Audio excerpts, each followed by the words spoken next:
خلالی ئەو هەفتەیەی 5 شەو لەسەر یەکتر خاونم پێوە دیتووە بە پێغەمبەر صلی الله علیه وسلم لە خەوەکەمدا مامۆستا شەوی یەکەم کاتێک کە لە خەونم دیت کچەک بوو ئافرەتێک بوو نازانم پێغەمبەر صلی الله علیه وسلم ناوی ئەو شەخسەی هێنا ناوی شەخسەکەی هێنا ئەو شەخسە شیری دەدۆشی شیر باشە کە شیری دۆشی پاش شیر دۆشینەکەی بە شەرمەوە لە بۆ منی هێنا گوتی پێکەوە بخۆینەوە ئەمنیش بە شەرمەوە لێم وەرگرت بەدەستی ڕاستیم وەرگرت پێکەوە قورئانمان خوێند ئەو ئاەتەمان پێکەوە خوێند کاتێک کە خوای گەورە دەفەرمید وأما الذين آمنوا وأما الذين عفوا وأما الذين سعدوا ففي الجنة خالدين فيها ما دامت السماوات والأرض إلا ما شاء إلى آخره كقرآن كمان أو آية كمان تواو پاشان شخصك هاتك لايما وتي پیغمبر صلى الله عليه وسلم أفرمي شیرەکەی تەواو بکەن بخۆنەوە ئامنیش پێم بەو شەخسام گوتم کە ڕۆحم بە قوربانی بی بچمە خزمەتی ئیشارەتی دا بەدەستە ڕاست گوتی ئالەوێن دەرە ویستم بچمە خزمەتی بەڵام ئەو هاتە لایمە کە هاتە لایمە هەندە قسەی کرد هەندە قسەی لە بۆ من کرد پاشان دەستی بە ڕیشی پیرۆزی خۆی داهینا لە ڕیشی پیرۆزی داوەکی سپی ڕەنگ سپی لەگەڵ چاوت گەمەی دەکا ئەوەندە جوان بریسکەی دەهاتەوە باش پاشان دەستی لەسەر سنجی مندانە کە دەستی لەسەر سنجی مندانە وتی پارێزگاری لێ بکە ئەمیش وتم پارێزگاری لێ چێ بکەم مای پێغەمبەری خوا صلی الله علیه وسلم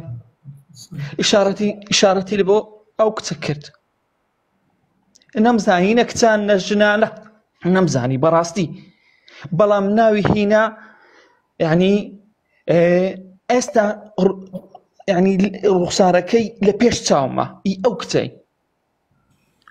سبحان الله يعني نازانكو وأوندە شی گوت پاشان ئیشارەتی کار لە بۆ کچەکەیدا وتی ئەو منداڵی کە لە نێوانتان دێتە دنیاوە ناوی بنێ زەید ماشاءالله ئەنگوستیلێکی ئاسنی زەردی شێوە قاوەی دادەستی من وتی بدە ئەو کچە زۆر شەرمم کرد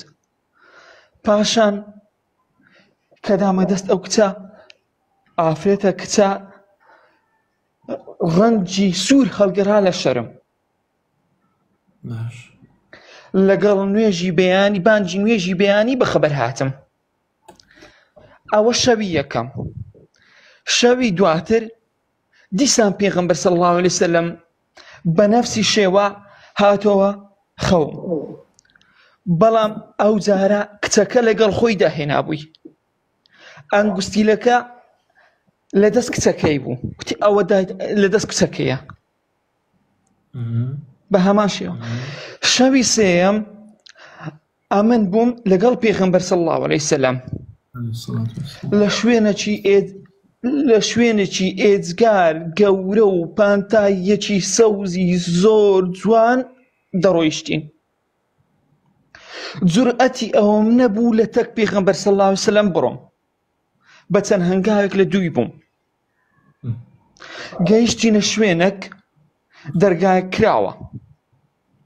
ئەو کەسەی دەرگای کردەوە هەمان شەخص بوو هەمان شەخصی خەونی یەکەم و دووەم منداڵێکی گچکەم لە دەست بوو پێغەمبەر صلی الله علیه وسلم ئیشارەتی دامێ کە بدەمە دەستی تەسمیلی پێغەمبەریم کرد صلی الله علیه وسلم پەڕۆیەکی ڕەنگ زەردی شێوە قاوەی پێچرا بوو منداڵەکە کە دامە دەستی کو بڵێ هێزم لەبەر نەمینێ دانیشتم پێغەمبەریش صلی الله علیه وسلم تاجە گوڵەکی ڕەنگاوڕەنگ خستە سەری من و ئەو کچە یعنی ڕەنگی وا جوان نەبوو لەگەڵ ئەو گوڵەی ئەوەندە جوان شەوی چوارەم لە قیامەت بووم ئەمن لە قیامەت بووم کاتێک لە قیامەت بووم کەسی لێ نەمابوو ویستم بچمە بەهەشت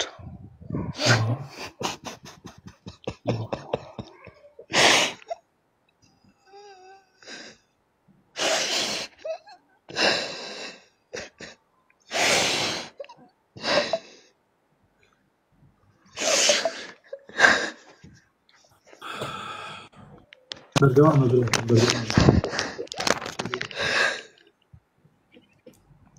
ویستم بچمە بەهەشت مامۆستا بەڵام لە ناکاو پێغەمبەر صلی الله علیه وسلم بانگی کردم کە بانگیم کردم وتی لە جێی خۆت بوەستە ئەمیش لە جێی خۆم ڕاوەستەم یعنی چەقیم کو بڵێ دارێک شتێک لە جێی خۆی بچەقی ئاوە ڕاوەستە هێشتا کاتی تۆ مایە وتی ئەمن ئەلێرە چاوەڕێت و ئەو کچەی نەکەم بانجی ڕادێرا وتی ئەمن لەگەڵ خۆم دیان بە بەهەشت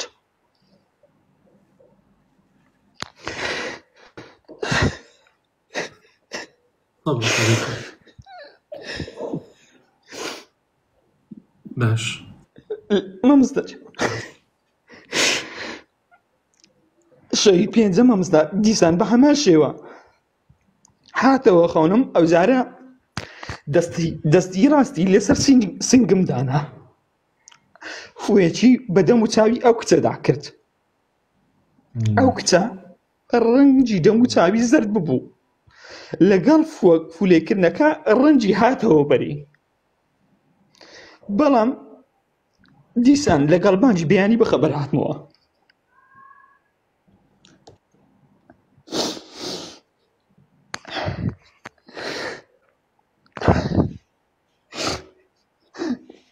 مامۆستا طبعا ئەوە 12مین جارە بێ و 5 جارەی 12مین جارە بێت خەوم تەنها یەک جار ڕوخساریم نەدیتیا ئەگەر نا لە هەر هەمووی قسەی لەگەڵ کردیمە و ڕوخساریشم بیتیا باش طبعا دوایین جاریش کە دیتم 28 لەسەر 29 سێی ئەو ساڵ بوو لە ناو ڕەمەزان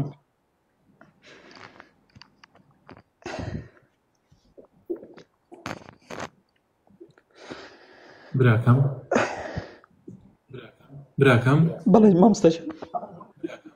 طبعا ئەوەی بەم خەوە بێ جەنابەت ژنت نییە وایە بەڵێ مامۆستا بەم خەوانی کە جەنابەت باست کرد ئەبێت تۆ ژنت نەبێت بەڵێ پێزانت نییە وایە تێنەگەیشتم مامۆستا ببوورە دەنگت زۆر کەم دێ ئەزانم جەنابەت هاوسەرت هەیە بەڵێ هاوسەرت هەیە دوو منداڵیشمەیە مامۆستا گیان دوو منداڵیشمەیە وا لێکتان نەکە عەرەبی من نازانم خەولێک دەمەوە ڕاستی بەڵام خەوەکانت زۆر سەیرە و هەمووشیان مانای هەیە دەلالەتی خۆی هەیە قوربانگیان ئەم سەوتیە ئەو برایانە ئینشەڵڵا ئەینێرن بۆ مامۆستا کۆسار و ئەو مامۆستا ئەحمەد کەلاری ئەبوو ئادەم و هەندێک مامۆستای ترشمان هەیە مامۆستا شاخوان لە سێ کەسانم پرسیوە باشە مامۆستا لە سێ کەسانم پرسیوە هەر سێکیان هەمان قسەیان هەیە ئەڵێن چی بەڵام حەزم کرد لە توش بپرسم ئەڵێن چی هەر سێکیان دەڵێن یەکەم جار بەردەوام بە لەسەر ئەو شتانەی کە پەیڕەوی دەکەی دووەم جار عومرەیەک بکە سێیەم جار ئەو کەسە کە لە خەوە کەسێکە کەوا زۆر ئەنی معاناتی ژیانی بەسەردا هاتیە، سەبر و ئارامی گرتیا، خوای گەورە دەیەوێ قەرەبووی بەو سەبر و ئارامیەی بکاتەوە و ینی کوو بڵێ بکتە زەواجی دووەم، بەڵام مەمستە ئەمن نایناسم. یعنی کەسێکە ئەوین بەڵێ ینی ئەو کەسەی کە زەواج لەگەڵ تۆیە بکات، ینی ژنی دووەم بێنیت. ئەوە مەمستا لە سێ نەفەران پرسێ نەفسی قسەیان کردیا. من نازانم بەڵێن ئەوە مژدەیەکە لەلایەن خوای گەورە و لەڕێی پێغەمبەرە. پێم سەیرە ئەمە زەوە خێزاندارم و دوو منداڵم هەیە و ئەوەش. واللهی نازانم بەڕاستی من ناوێرم خەولێک بدەمەوە، بەڕاستی زۆر ئەمانەتێکی زۆر قورسە، ناتوانم هیچی لەسەر بڵم. بەس خەوەکانت دەلالەتی هەیە قوربانگیان، خەوەکانت دەلالەتی هەیە و ئیشەڵا سەڵتەکەی جەنابەت بڵاو بێتەوە، مامۆسایانە کۆمینتی خۆیان لەسەر ئەدەن و دڵنیا بە ئەوانیشی تر قسەی خۆیانە بێت و وەڵامەکە وەرەگریتەوە. باشە قوربانگیان.